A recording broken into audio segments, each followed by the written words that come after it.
사랑하는 성도 여러분, 안녕하십니까? 오늘은 3월 16일 수요일 새벽 이슬과 같은 주의 말씀을 사모하며 나오신 모든 분들을 주님의 이름으로 사랑하고 또 축복합니다. 우리가 오늘 같이 상고할 말씀은 여호수아서 15장 1절에서 4절 그리고 11절에서 12절 두 군데를 이렇게 선별해서 읽도록 하겠습니다. 제가 먼저 말씀을 받들어 읽겠습니다. 여호수아서 15장 1절에서 4절 그리고 11절 12절 유다 지파의 그 땅 분배에 있어서 그 기업의 경계를 말해주는 그런 지역들을 설명하고 있는 부분이 되겠습니다. 15장 1절에서 4절 받도록 읽습니다. 또 유다 자손의 지파가 그들의 가족대로 제비 뽑은 땅의 남쪽으로는 에돔 경계에 이르고 남쪽 끝은 신광야까지라.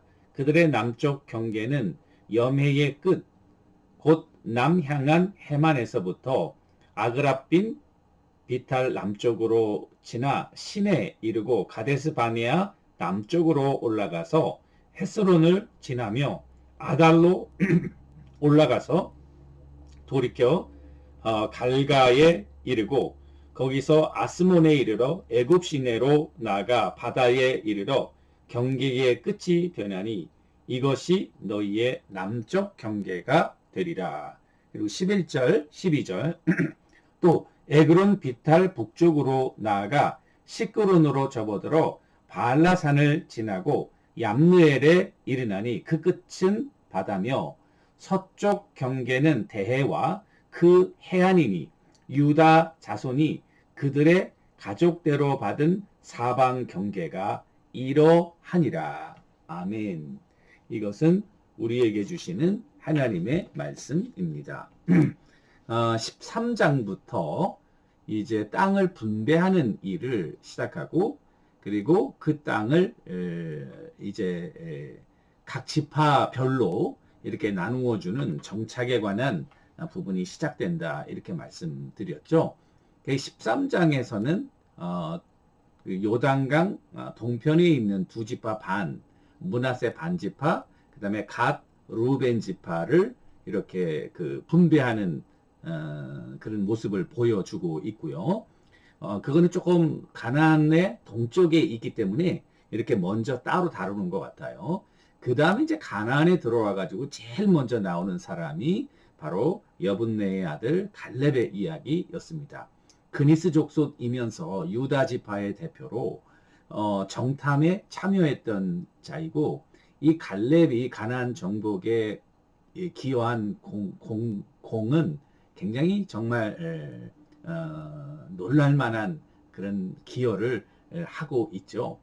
그러니까 이 땅을 분배하는 데 있어서 어느 지파를 분배할 것이냐, 누구를 먼저 분배할 것이냐, 이 프라이어리티가 굉장히 중요한 거거든요. 그러니까 요단 서쪽으로 와서 제일 먼저 프라이어리티를 가진 사람은 갈렙인 거죠. 왜 갈렙이 먼저 프라이어리티를 가질까요? 그것은 갈렙은 출애굽 1세대로 그 10명의 정탐들과 달리 그 아낙 자손, 기럇 여아림, 그 헤브론, 아낙 자손들을 이스라엘의 그 정탐들이 보고 우리는 메뚜기와 같다. 그들의 성읍은 강하고 그들은 거인이고 우리는 정말 보잘것없다. 거의 가물이 다 죽는다. 그랬던 사람이 그 기럇 여아림 사람들이거든요. 그 땅을 우리에게 달라. 모세가 이미 우리에게 약속했고 여호수아 당신도 그 일의 증인이 아니냐. Therefore 그 정복에 있어서 나야말로 첫 번째 프라이어리티를 가진다고 하는 그 자기의 권리를 주장한 것입니다. 저는 이게 굉장히 중요한 주장이라고 생각합니다. 뭐 겸손하지 못할 그게 아니에요. 하나님의 약속은 쟁취하는 거죠. 믿음으로 쟁취하는 거죠. 10명이 다 죽은 이유는 불신앙 가운데 불순종했기 때문에 그런 거고 여호수아 갈렙이 가나안 땅에 들어와서 이 발을 밟고 정착할 수 있는 것은 하나님의 믿음을 믿고 진취적인 믿음으로 나갔기 때문에 그런 거죠. 따라서 이 갈렙이 이제 그 헤브론의 산지를 달라고 해서 그 산지를 차지하는 장면이 이제 14장에 나오고 15장에 그 다음에 이제 지파가 나오는데 유다 지파가 나오는데 유다 지파는 사실은 갈렙도 유다 지파죠. 그러니까 모든 지파 중에서 유다 지파가 굉장히 프라이어리티를 갖는다는 사실을 알 수 있어요. 왜냐하면 리더이고 그리고 굉장히 중요한 역할들을 많이 했기 때문에 그 리더 지파에 해당하는 유다 지파에 오늘 그 땅을 분배하는 장면이 나오겠습니다. 그래서 1절부터 12절까지는 유다 지파의 동서남북의 경계선입니다. 그걸 먼저 여러분들이 아셔야겠고, 그리고 12절부터 62절까지는 여러분 거기에 몇 개의 성읍의 이름들이 나오냐면은 약 120개의 성읍의 이름들이 나옵니다. 120여 개가 여러분 이제 3절부터 시작해서 쭉 20절 이후에 보면 유다 자손의 지파가 그들의 가족대로 받은 기업은 이러하니라. 유다 자손 지파의 남쪽 끝 에돔 경계에 접근한 성읍들은 갑스엘과 에델과 야굴과 기나와 디모나와 아다다와 게데스와 하설과 이나 이 이름들이 나오기 시작하는데 이 성읍들 그러니까 이 유다 지파가 정착하기 위해서 탈취한 성읍들 120여 개가 이제 나와 있고요. 마지막 63절에는 아직도 유다 지파가 정복하지 못한 여부스 족속을 언급하고 있었다는 사실입니다. 따라서 오늘 이 사건을 통해서 우리가 몇 가지 좀 살펴볼 것이 있는데요. 그것은 하나님의 약속은 반드시 이루어진다는 사실입니다. 여러분 하나님께서 이 유다 지파에게 주신 약속, 또 이스라엘에게 주신 약속대로 이제 가나안 땅에 들어가서 가나안 이를 정복하고 이제 거기 살게 된 거예요. 근데 그게 아브라함에게 먼저 약속한 거거든요. 아브라함은 주전 2100 약 50년경의 사람입니다. 2150년경. 여수아는 약 1400년도의 사람이에요. 그러면 아브라함 때부터 여호수아까지 약 750년의 기간이 있는 거죠. 아브라함에게 하나님께서 내가 밟는 땅을 다 보는 땅을 동서남북을 너와 내 자손에게 주겠다. 그렇게 말씀하셨는데요. 그 말씀이 언제 이루어졌냐면은 750년 후에 이루어졌다는 사실입니다. 너무 오랫동안 걸렸네요. 오랫동안 걸리죠. 그 자손이 하늘의 별과 같이 땅의 모래와 같이 되려면 이게 시간이 걸려야 되지 않습니까? 그런데 중요한 것은 우리 인간의 약속은 하다가 보면 잊어버리고 그리고 못하게 되면 지키지 못하고 여러 가지로 인간은 약속을 지키는 능력을 결여된 그런 존재가 우리 인간인 것에 비해서 하나님은 아브라함과 아무도 모르게 혼자 맺은 약속인데요. 아브라함과 단독으로 맺은 언약 아닙니까? 그런데 750년이 지나도 그것을 그대로 성취하고 있다는 사실이죠. 그러니까 이건 대단한 거죠. 모세에게도 또 어떻게 약속했어요? 출애굽기 3장 8절에 보니까 내가 그들을 애굽인의 손에서 건져내고 그들을 그 땅에서 인도하여 아름답고 광대한 땅, 적과 꿀이 흐르는 땅, 곧 가나안 족속, 헷 족속, 아모리 족속, 브리스 족속, 히위 족속, 여부스 족속의 지방에 데려가려 하노라.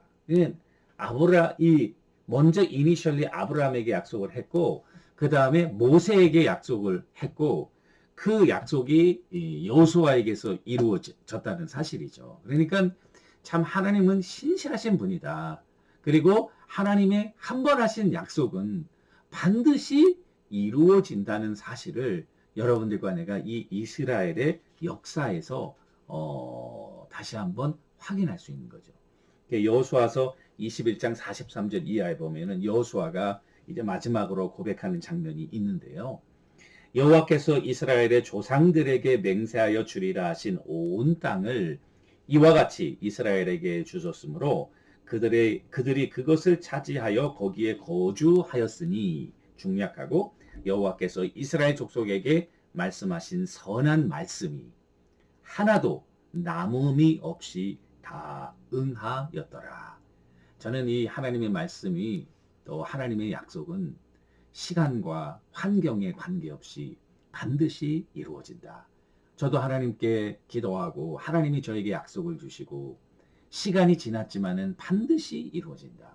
기도하고 또 하나님 앞에 간구하였던 모든 것들이 정말 하나님은 신실하신 우리의 아버지이신 것을 고백하지 않을 수 없는 것이죠. 그래서 찬송가 중에서도 그 오신실하신 주 393장 오신실하신 주 내 아버지여 늘 함께 계시니 두려움 없네 그 사랑 변찮고 날 지키시며 어제나 오늘이 한결같네 오신실하신 주 오신실하신 주 날마다 이 찬송이요. 저는 정말 one of my favorite 찬송이에요. 그리고 간증이에요. 고백이고.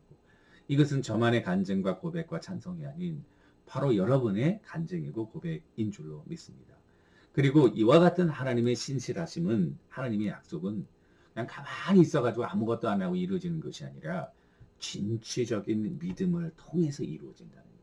우리가 구원은 믿음을 통해서 받듯이 하나님의 약속도 믿음을 통해서 받는 거죠. 이스라엘 백성들이 출애굽 2세가 그 약속을 성취할 수 있었던 것은 진취적인 믿음을 가진 여호수아의 리더십 하에 그들이 그 땅을 발바닥으로 밟는 그곳을 내가 네게 주리라. 갈렙이 85세가 됐지만은 그러나 내가 아직도 건강하다. 하나님이 주신 약속을 이루겠다. 그리고 나가서 정복 전쟁을 해서 그 기럇 여아림 그 산지의 아주 좋은 땅 노른자 땅을 자기의 기업으로 클레임하는 그와 같은 진취적인 믿음의 소유자들에게 이루어지는 하나님의 축복이라는 것입니다. 그 축복의 내용은 20장 이후에 나오는 120개가 넘는 성읍들. 야, 이스라엘 백성들이 다 유다 지파가 정복해가지고 다 차지한 그런 시티의 이름들. 어떻게 보면은 그것은 하나님의 축복의 리스트이고, 그리고 이 모든 이런 이름들 여기 보시면 이거는 어떻게 만들어낼래도 만들어낼 수가 없는 거예요. 너무나도 실질적이고 역사적인 현실에서 일어난 사건임을 반증해주고 있다는 사실이죠. 진취적인 믿음이 하나님의 약속을 성취한다는 점에서 이제 이 유다 족속도 아직 정복하지 못한 땅, 그것은 나태함과 게으름에 대한 경고가 될 수 있겠죠. 그래서 사실 지금 이게 유다 지파의 여러분 지도를 보시면은 유다 지파의 그 경계선인데요. 이쪽 사해 남쪽으로 해서 에돔 족속으로 해서 신광야, 그리고 애국강, 그리고 이 서쪽은 대해, 그리고 이쪽으로 올라가서 벳세메스, 그 다음에 이 사해, 이것이 유다의 정말 예루살렘이 여기 다 들어가 있고 이 노른자 땅인 차지하게 되는데요. 여러분 한번 필요한 대로 이렇게 보시면 되겠어요. 자, 그런데 중요한 것은 여기 이 기럇 여부스 예루살렘 중심의 그 땅을 하지 못했지만 이쪽 사실은 이 대해 쪽에 여기 지금 우리 가자 지구라고 하는 거기가 블레셋 사람들이 사는 데인데요. 거기도 정복을 못했다고요. 그 정복을 못해가지고 그 정복 못한 것이 여러분 보시면 사사시대까지 가게 되고 사사시대 이후에 이제 지금 팔레스타인이 거기 정착하면서 이스라엘의 지금까지도 그들에게 문제가 되고 있는 거죠. 만일 진취적인 믿음으로 다 정복했더라면 그런 문제가 없었지 않을까 이런 생각도 해봅니다. 그런 의미에서 하나님의 약속은 진취적인 믿음으로 나갈 때 반드시 이루어진다는 사실, 이와 같은 하나님의 축복에 우리가 늘 조심하고 경계해야 될 것은 우리의 나태한 생각들, 또 불신앙적인 그 믿음들, 불신앙적인 태도, 이것은 하나님의 약속의 성취를 방해한다는 사실입니다. 여러분들과 내가 하나님의 자녀들로, 영적인 이스라엘로 우리에게 주신 하나님의 약속들, 성경의 놀라운 축복들 다 받아 누려야 되지 않겠어요? 풍성한 삶, 그리고 아주 모든 사람을 풍요롭게 하는 그와 같은 삶, 보람 있는 삶, 그 삶의 비결은 하나님의 말씀을 신실하게 의지하면서 믿음으로 진취적으로 나아가야 한다는 사실이죠. 오늘도 그와 같은 하나님의 신실함을 의지하면서 믿음으로 우리의 약속들을 성취해 나가시는 하나님의 귀한 종들 다 되시기를 주님의 이름으로 간절히 축원합니다. 기도하겠습니다. 하나님 아버지, 유다 지파가 진취적인 믿음으로 120여 개의 성읍들을 정복하고 하나님의 약속을 이루었던, 그리고 놀라운 축복을 받았던 것처럼 저희도 하나님의 신실하신 약속을 의지하면서 믿음으로 적극적인 순종의 삶을 통하여 하나님의 놀라운 은혜와 축복을 경험하는 하루하루의 삶을 살아가는 귀한 종들 다 되게 하옵소서. 예수님의 이름으로 간절히 기도 올리옵나이다. 아멘. 오늘도 주님과 동행하시는 여러분들과 제가 되기를 주님의 이름으로 축원합니다. 감사합니다.